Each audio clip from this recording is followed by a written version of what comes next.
Viloyatimiz yoshlari orasida bilimga chanqoq, sport bilan hamnafas o'g'il-qizlar ko'p. Ularga mazkur sohalarda rivojlanish uchun imkoniyat ham yetarli. Endilikda ular uchun vatan himoyachilarining hayotini ham yaqindan o'rganish imkoniyati yaratilmoqda. Farg'ona shahrida joylashgan kasb-hunarga tayyorlovchi texnikum o'quvchilari hamda hududdagi uyushmagan yoshlarga ana shunday imkoniyat taqdim etildi. Milliy gvardiyaning viloyat bo'yicha boshqarmasida tashkil etilgan harbiy qismda bir kun tadbirida ushbu yoshlar ilk bor egnilariga harbiy forma kiydilar.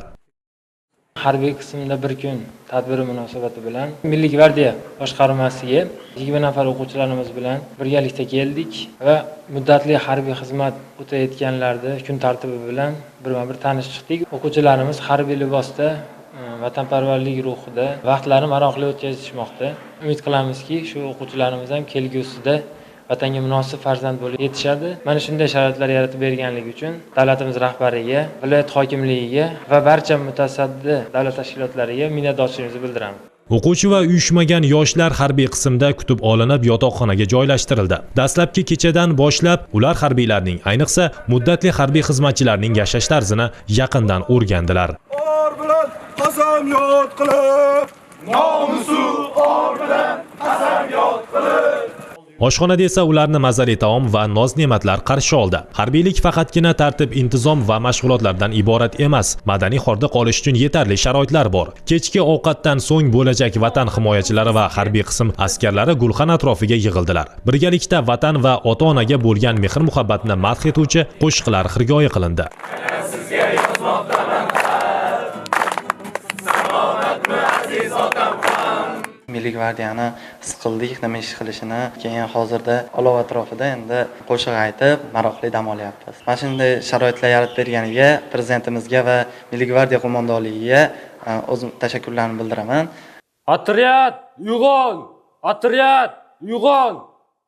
Ertasi kuni tongdan harbiycha kun tartibi boshlandi. Uyqudan askar bo'lib uyg'ongan yigitlar dastlab badan tarbiya bilan shug'ullandilar. Ertalabki jismoniy mashqlar ularga kechgacha tetik va bardam yurishga yordam berdi. Navbatda safkuriga hamda mazali nonushta, undan so'ng ommaviy qirg'in qurollariga qarshi himoya vositalaridan foydalanish bo'yicha mashg'ulotlarda ishtirok etdilar. Ilgari kino va hujjatli filmlarda yoki ko'rgazmali tadbirlardagina tomosha qilishlari mumkin bo'lgan jarayonlarda bu gal o'zlari ham qatnashishga muvaffaq bo'ldilar.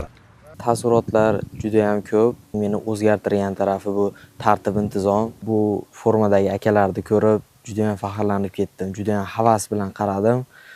Men ham ularga o'xshab, shularni kiyib, shu yerda ishlab, vatanimga xizmat qilgim keldi. Endi men ham akademiyaga harakat qilaman.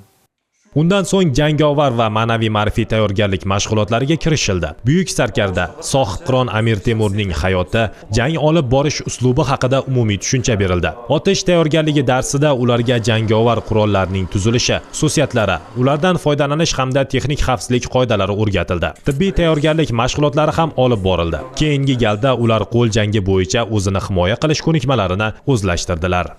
Ko'chada xuddi o'zimiz erkin bo'sh yuramiz, lekin batda tartib bor, intizom bor. Qattiqqo'llik emas, to'g'ri yondashish, to'g'ri muomala, vaqtida uxlash, vaqtida choy ichish, vaqtida shug'ullanish, vaqtida vatan tarbiya. Hammasi o'zini o'rnida batda. Hayot kuningiz tartibli o'tganini o'ziga yoqar ekan.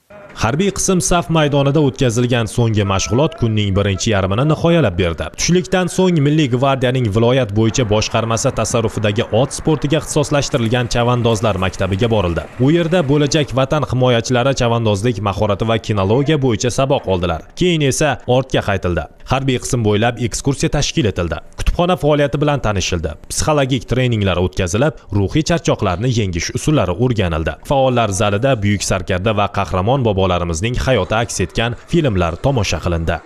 Tadbir davomida yoshlar harbiylar hayoti bilan bevosita bir kunlik amaliyotni o'tkazishdi. Sharafli kasb ekanligini anglab yetishdi. Bu tadbirlar yoshlarimiz o'rtasida yana ham harbiylik kasbiga qiziqishni uyg'otadi. Shu bilan birgalikda harbiylarga nisbatan munosabatni yana ham iliqlashishiga o'z hissasini qo'shadi.